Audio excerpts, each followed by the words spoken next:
Very good afternoon students. प्यारे बच्चों, पिछले हफ्ते असी पाठ 18 ਨੂੰ रिवाइज किया सी। बच्चों अज असी पाठ 20 अवतार सिंह बिलिंग कुंजा ने उड़ जाना पाठ के लेखक हैं। कुंजा ने उड़ जाना, कुंजा किसनों कहा गया बच्चों? प्रवासी जिहड़े विदेशों से आते हैं पंछी, उन्होंने कुंजा कहा गया है। कुंजा तो भाव है विदेश विच जाके कोई काम धंधा करना। कुंजा ने उड़ जाना पाठ के लेखक का नाम अवतार सिंह बिलिंग है। इस कहानी विच लेखक ने कुंजा ने उड़ जान तो भाव विदेश जाके कोई काम धंधा करना है। दो दोस्तों की कहानी राही लेखक ने दसिया है कि एक अपने देश नूं बड़ा प्यार करता है तो वह पढ़ लिख के इत्थे ही रहना चाहता है, तो जिहड़ा दूजा है वो बेरोजगारी के डर के कारण विदेशी धरती ते जाना चाहता है। उसनों इस तरह लगता है कि भारत देश विच पढ़े लिखे लोगों को भी रोजगार नहीं मिलता। इस पाठ विच बच्चों दो दोस्त हैं, पाशी अते छिंदा। वो दोनों ने नवा स्कूल दाखिल लिया, उन्होंने मन नहीं लगता क्योंकि हजे क्लासां भी शुरू नहीं होईयां सी ते हजे उन्होंने कोई नवा दोस्त भी नहीं बनिया सी। उन्होंने स्कूल शुरू हो गए तो जिहड़ा छिंदा सिपासी सी वो सोचा विच डुबिया होया सी ते उसका मन नहीं लग रहा सी। अचानक ही एक दिन उसकी जिहड़ी उसनूं अचानक ही उसनूं मिल जाता है। कौन मिलता? छिंदा, जिहड़ा कि शरीर तो पतला है। दोनों ने एक दूजे नाल गल कीती ते दोवें एक दूजे दे पक्के दोस्त बन गए। वो हुण हर जगह वो इकट्ठे ही खेडदे, इकट्ठे ही पढ़दे ते इकट्ठे ही वो घूमण नूं चाहुंदे सन। जिहड़ा पाशी सी वो अपने देश विच ही रहना चाहुंदा सी, अपने देश विच ही पढ़ लिख के जो कुछ भी करना चाहुंदा सी अपने देश लई करना चाहता सी। पर जिहड़ा छिंदा सी वो डरदा सी कि भारत विच बेरोजगारी बहुत ज़्यादा है ते पढ़े लिखे लोग भी भारत विच खाली घूमते हैं, उन्होंने कोई काम धंधा नहीं मिलता। उसके इसे भय तो इसे डर तो वो विदेश धरती ते जाना चाहता सी। पढ़ते पढ़ते उन्हों का सालाना जदों अंतिम वर्ष आ गया तो छिंदे नूं इनाम मिलना सी। पासी पढ़ाई विच बड़ा हुशियार सी, वो अपनी जमात विच पहले दर्जे ते आया सी ते उसनूं इनाम मिलना सी। ते जिहड़ा छिंदा सी वो गाउन विच नच्चण विच बड़ा तेज सी, इस करके उसनूं इनाम मिलना सी। दोनों बच्चों नूं सालाना फंक्शन विच इनाम मिलिया ते चारे पासे दोवें बच्चों की धूम पै गई। हरेक बच्चा एक दूजे नूं संस्कार करता है, प्यार करता है, पर एक दूजे नूं वो छिंदा अपने देश ही रहना चाहता है, छिंदा विदेश धरती भी जाना चाहता है तो पासी अपने देश विच ही रहना चाहता है। इसी बच्चों कुंजा ने उड़ जाना पाठ की शॉर्ट रूप विच संखेप रूप विच तुहानूं इसकी कहानी दसी गई। अज असी इस पाठ की रिवीजन कर रहे हैं। असीं पहला भी इस पाठ नूं 2 वारी पढ़ चुके हाँ। अज बच्चों इस पाठ की असी रिवीजन करनी हाँ। बच्चों इस पाठ तो सानूं ये भी सीख मिलती है कि विदेशी धरती नालों ज़्यादा सानूं अपने देश की धरती नूं प्यार करना चाहिए है तो अपने देश विच इस भ्रष्टाचार नूं खत्म करके अपने देश के लिए कड़ी मेहनत करके चंगे चंगे रोजगार विच सानूं काम करना चाहिए है। ਦੇਸ਼ਾਂ ਵਿੱਚ ਲੋਕ ਛੋਟੇ ਕੰਮ ਵੀ ਕਰ ਲੈਂਦੇ ਹਨ, ਪਰ ਉਹ ਵਿਦੇਸ਼ ਜਾ ਕੇ ਉੱਥੇ ਉਹਨਾਂ ਨੂੰ ਸ਼ਰਮ ਮਹਿਸੂਸ ਨਹੀਂ ਹੁੰਦੀ। ਅਤੇ ਭਾਰਤ ਦੇਸ਼ ਵਿੱਚ ਲੋਕ ਛੋਟੇ ਕੰਮ ਕਰਨ ਵਿੱਚ ਆਪਣੀ ਸ਼ਰਮ ਮਹਿਸੂਸ ਕਰਦੇ ਹਨ। ਇਸੇ ਕਰਕੇ ਕਈ ਵਾਰ ਉਹ ਬੇਰੁਜ਼ਗਾਰ ਵੀ ਰਹਿ ਜਾਂਦੇ ਹਨ। ਕੰਮ ਕੋਈ ਵੀ ਛੋਟਾ ਜਾਂ ਵੱਡਾ ਨਹੀਂ ਹੁੰਦਾ। ਆਪਣੀ ਰੋਜੀ ਰੋਟੀ ਕਮਾਉਣ ਲਈ ਸਾਨੂੰ ਕੰਮ ਮਿਹਨਤ ਜ਼ਰੂਰ ਕਰਨਾ ਚਾਹੀਦਾ। ਹੁਣ ਬੱਚੋ ਅਸੀਂ ਰਿਵਾਈਜ਼ ਕਰਾਂਗੇ ਇਸ ਪਾਠ ਦੇ ਪ੍ਰਸ਼ਨ ਉੱਤਰ। ਕੁੰਜਾਂ ਨੇ ਉੱਡ ਜਾਣਾ।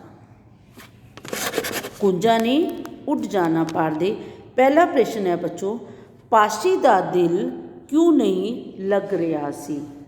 ਪਾਸ਼ੀ ਦਾ ਦਿਲ ਕਿਉਂ ਨਹੀਂ ਲੱਗ ਰਿਹਾ ਸੀ ਬੱਚੋ? ਕਿਉਂਕਿ ਉਸਨੇ ਨਵੇਂ ਸਕੂਲ ਦੇ ਵਿੱਚ ਦਾਖਲਾ ਲਿੱਤਾ ਸੀ ਅਤੇ ਅਜੇ ਕੋਈ ਵੀ ਉਸਦਾ ਸਾਥੀ ਨਹੀਂ ਬਣਿਆ ਸੀ। ਕਿਉਂਕਿ ਉਸਨੇ ਨਵੇਂ ਸਕੂਲ ਵਿੱਚ ਦਾਖਲਾ ਲਿੱਤਾ ਸੀ ਅਤੇ ਹਜੇ ਕੋਈ ਵੀ ਉਸਦਾ ਸਾਥੀ ਨਹੀਂ ਬਣਿਆ ਸੀ। ਦੂਸਰਾ ਪ੍ਰਸ਼ਨ ਹੈ ਬੱਚੋ, ਛਿੰਦੇ ਦੇ ਮਿਲਣ ਨਾਲ ਪਾਸ਼ੀ ਨੂੰ ਕੀ ਮਹਿਸੂਸ ਹੋਇਆ? ਛਿੰਦੇ ਨੂੰ ਮਿਲਣ ਨਾਲ ਪਾਸ਼ੀ ਨੂੰ ਕੀ ਮਹਿਸੂਸ ਹੋਇਆ ਬੱਚੋ? ਛਿੰਦੇ ਦੇ ਮਿਲਣ ਨਾਲ ਪਾਸ਼ੀ ਬੜਾ ਖੁਸ਼ ਸੀ ਅਤੇ ਉਸ ਦਾ ਇਕੱਲਾਪਨ ਖਤਮ ਹੋ ਗਿਆ ਸੀ। ਛਿੰਦੇ ਨੂੰ ਜਦੋਂ ਛਿੰਦਾ ਮਿਲ ਗਿਆ ਪਾਸ਼ੀ ਨੂੰ, ਅਤੇ ਜਿਹੜਾ ਉਸ ਦਾ ਇਕੱਲਾਪਨ ਸੀ ਉਹ ਖਤਮ ਹੋ ਗਿਆ। ਤੀਸਰਾ ਪ੍ਰਸ਼ਨ ਹੈ ਬੱਚੋ, ਜਦੋਂ ਉਹ ਪੜ੍ਹਦੇ ਪੜ੍ਹਦੇ ਥੱਕ ਜਾਂਦੇ ਤਾਂ ਉਹ ਕਿੱਥੇ ਜਾ ਕੇ ਮਨ ਪਰਚਾਵਾ ਕਰਦੇ ਸਨ? ਜਦੋਂ ਉਹ ਪੜ੍ਹਦੇ ਪੜ੍ਹਦੇ ਥੱਕ ਜਾਂਦੇ ਉਹ ਕਿੱਥੇ ਜਾਂਦੇ ਬੱਚੋ? ਹਾਕੀ ਗਰਾਊਂਡ ਵਿੱਚ। ਕਦੇ ਕਦੇ ਉਹ ਰੋਜ਼ ਗਾਰਡਨ ਵੀ ਘੁੰਮਣ ਚਲੇ ਜਾਂਦੇ ਸਨ ਅਤੇ ਆਰਤੀ ਥੀਏਟਰ ਵਿੱਚ ਪਿਕਚਰ ਵੇਖਣ ਨੂੰ ਵੀ ਚਲੇ ਜਾਂਦੇ ਸਨ।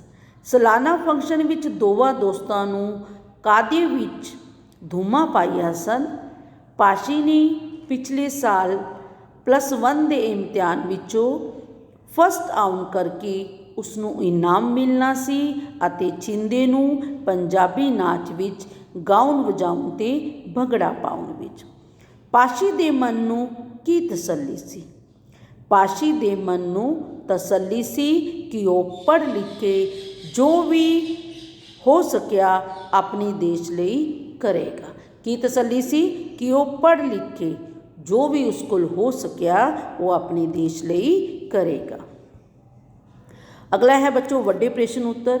ਇਸ ਕਹਾਣੀ ਨੂੰ ਸੰਖੇਪ ਰੂਪ ਵਿੱਚ ਲਿਖੋ। ਸੰਖੇਪ ਰੂਪ ਵਿੱਚ, ਛੋਟੇ ਰੂਪ ਵਿੱਚ।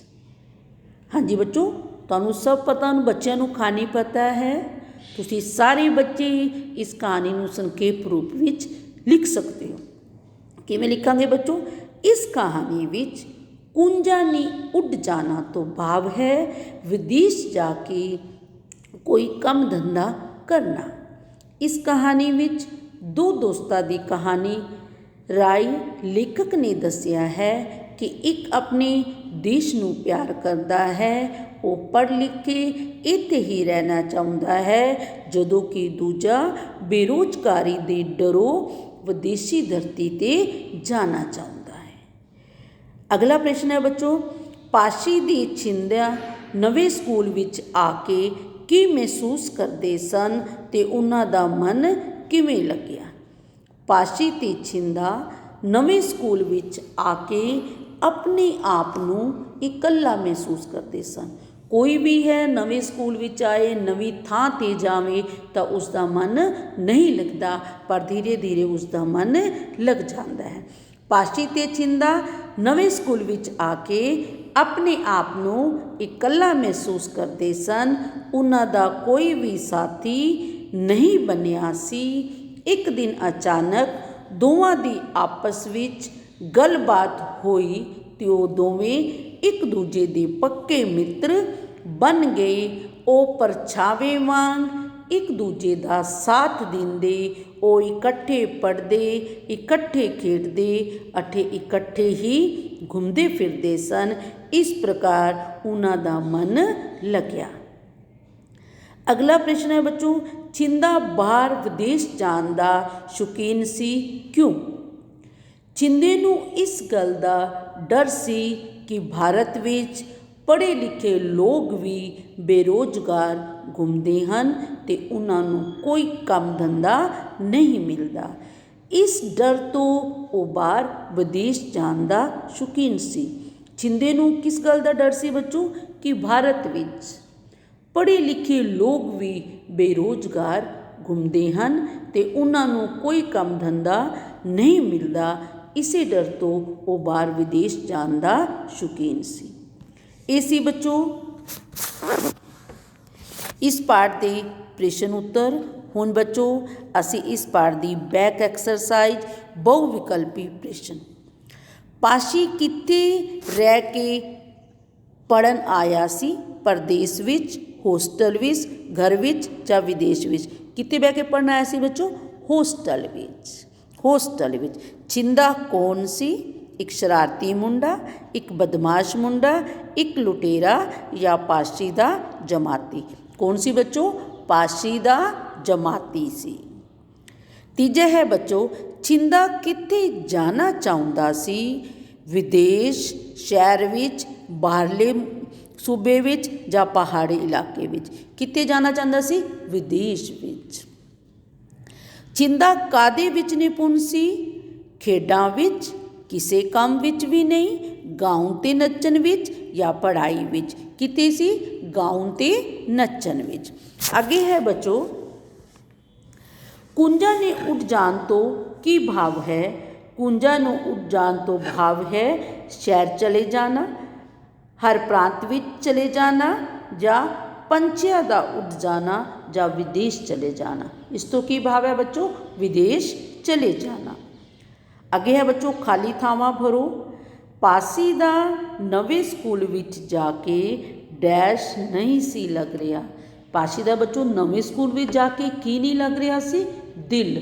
ਜਦੋਂ ਅਸੀਂ ਕਿਤੇ ਨਵੀਂ ਥਾਂ 'ਤੇ ਜਾਈਏ ਸਾਡਾ ਕੀ ਨਹੀਂ ਲੱਗਦਾ? ਮਨ ਨਹੀਂ ਲੱਗਦਾ, ਸਾਡਾ ਦਿਲ ਨਹੀਂ ਲੱਗਦਾ। ਛਿੰਦਾ ਇੱਕ ਸੁਨੱਖਾ ਤੇ ਡੈਸ਼ ਮੁੰਡਾ ਸੀ। ਕਿਹੜਾ ਸੀ? ਮਿਲਾਪੜਾ। ਕਿਹੋ ਜਿਹਾ ਮੁੰਡਾ ਸੀ ਬੱਚੋ? ਮਿਲਾਪੜਾ। ਮਿਲਾਪੜਾ ਕੌਣ ਹੁੰਦਾ ਹੈ? ਜਿਹੜਾ ਸਭ ਦੇ ਨਾਲ ਪਿਆਰ ਦੇ ਨਾਲ ਰਹਿੰਦਾ ਹੈ। ਪੜ੍ਹਾਈ ਦਾ ਥਕੇਵਾ ਲਾਹੁਣ ਲਈ ਉਹ ਡੈਸ਼ ਵਿੱਚ ਆ ਜਾਂਦੇ। ਕਿਸ ਵਿੱਚ ਆ ਜਾਂਦੇ? Rose garden. ਕਿਸ ਵਿੱਚ ਆ ਜਾਂਦੇ ਬੱਚੋ? ਰੋਜ਼ ਗਾਰਡਨ ਆ ਜਾਂਦੇ। ਡੈਸ਼ ਫੰਕਸ਼ਨ ਵਿੱਚ ਦੋਵਾਂ ਦੋਸਤਾਂ ਦੀ ਖੂਬ ਧੂਮ ਸੀ। ਕਿਹੜਾ ਫੰਕਸ਼ਨ ਸੀ? ਸਾਲਾਨਾ ਫੰਕਸ਼ਨ, ਜਿਹੜਾ ਹਰ ਸਾਲ ਸਕੂਲ ਵਿੱਚ ਐਨੂਅਲ ਫੰਕਸ਼ਨ ਹੁੰਦਾ ਹੈ, ਉਸ ਨੂੰ ਸਾਲਾਨਾ ਫੰਕਸ਼ਨ ਆਖਦੇ ਹਨ। ਸਮਾਗਮ ਤੋਂ ਬਾਅਦ ਵਿਦਾਈ ਵੇਲੇ ਦੋਵੇਂ ਦੋਸਤ ਕਾਫੀ ਡੈਸ਼ ਸਨ। ਕੀ ਸਨ? ਨਿਰਾਸ਼। ਕੀ ਸਨ ਬੱਚੋ? ਨਿਰਾਸ਼। ਉਸ ਤੋਂ ਬਾਅਦ ਹੈ ਬੱਚੋ, ਹੇਠਾਂ ਲਿਖੇ ਵਾਕ ਕਿਸ ਨੇ ਕਿਸ ਨੂੰ ਕਹੇ? ਧਿਆਨ ਨਾਲ ਸੁਣਨਗੇ ਔਰ ਤੁਸੀਂ ਇਸ ਦਾ ਆਨਸਰ ਵੀ ਦੋਗੇ ਸਾਰੇ ਬੱਚੇ। ਮੈਨੂੰ ਨਹੀਂ ਦੇ ਸਕਦੇ, ਆਪਣੇ ਮਨ ਵਿੱਚ ਦੇ ਸਕਦੇ ਹੋ। ਤੁਹਾਨੂੰ ਪਤਾ ਹੈ ਕਿਸ ਨੇ ਕਿਸ ਨੂੰ ਕਿਹਾ। ਕੀ ਕਰੋਗੇ? ਬੇਰੁਜ਼ਗਾਰ ਭਟਕਦਾ ਫਿਰੇਗਾ, ਤੂੰ ਵੀ ਬਾਕੀ ਮੁੰਡਿਆਂ ਵਾਂਗ। ਇਹ ਸ਼ਬਦ ਕਿਸ ਨੇ ਕਿਸ ਨੂੰ ਕਹੇ? ਛਿੰਦੇ ਨੇ ਪਾਸ਼ੀ ਨੂੰ। ਕਿਸ ਨੇ ਕਹੇ ਬੱਚੇ? ਛਿੰਦੇ ਨੇ ਪਾਸ਼ੀ ਨੂੰ। ਅੱਛਾ ਅੱਛਾ, ਕਿਤਾਬਾਂ ਨਾਲ ਮੱਥਾ ਮਾਰ ਕੇ ਤੂੰ ਅਜੇ ਅੱਕਿਆ ਨਹੀਂ। ਇਹ ਸ਼ਬਦ ਕਿਸ ਨੇ ਕਹੇ? ਛਿੰਦੇ ਨੇ ਪਾਸ਼ੀ ਨੂੰ। ਕਿਸ ਨੇ ਕਹੇ ਬੱਚੋ? ਛਿੰਦੇ ਨੇ ਪਾਸ਼ੀ ਨੂੰ। ਜੇ ਤੈਨੂੰ ਆਪਣੇ ਪਿੰਡਾ ਹੀ ਸਾਕ ਕਰਾ ਦੇਵਾਂ ਫਿਰ ਤਾਂ ਮੰਨੇਗਾ ਮੈਨੂੰ ਆਪਣੇ ਗੁਰੂ। ਇਹ ਸ਼ਬਦ ਕਿਸ ਨੇ ਕਹੇ? ਪਾਸ਼ੀ ਨੇ ਛਿੰਦੇ ਨੂੰ। ਕਿਸ ਨੇ ਕਹੇ ਬੱਚੋ? ਪਾਸ਼ੀ ਨੇ ਛਿੰਦੇ ਨੂੰ। ਨਾ ਬਈ ਨਾ, ਆਪਾਂ ਤਾਂ ਇੱਥੇ ਹੀ ਚੰਗੇ ਹਾਂ ਦੇਸੀ ਬੰਦੇ। ਇਹ ਸ਼ਬਦ ਕਿਸ ਨੇ ਕਹੇ? ਪਾਸ਼ੀ ਨੇ ਛਿੰਦੇ ਨੂੰ। ਕਿਸ ਨੇ ਕਿਹਾ ਬੱਚੋ? ਪਾਸ਼ੀ ਨੇ ਛਿੰਦੇ ਨੂੰ। ਇਹ ਸੀ ਬੱਚੋ ਸਾਡੇ ਪਾਠ 20 ਦੀ ਵੱਡੇ ਪ੍ਰਸ਼ਨ ਉੱਤਰ ਅਤੇ book the back exercise. I hope ਤੁਹਾਨੂੰ ਸਭ ਬੱਚਿਆਂ ਨੂੰ ਇਹ ਚੰਗੀ ਤਰ੍ਹਾਂ ਸਮਝ ਆ ਗਿਆ ਹੋਣਾ ਹੈ। ਫਿਰ ਵੀ ਕਿਸੇ ਬੱਚੇ ਨੂੰ ਕੋਈ ਵੀ ਦਿੱਕਤ ਹੋਏ ਤੁਸੀਂ ਮੈਨੂੰ ਪੁੱਛ ਸਕਦੇ ਹੋ।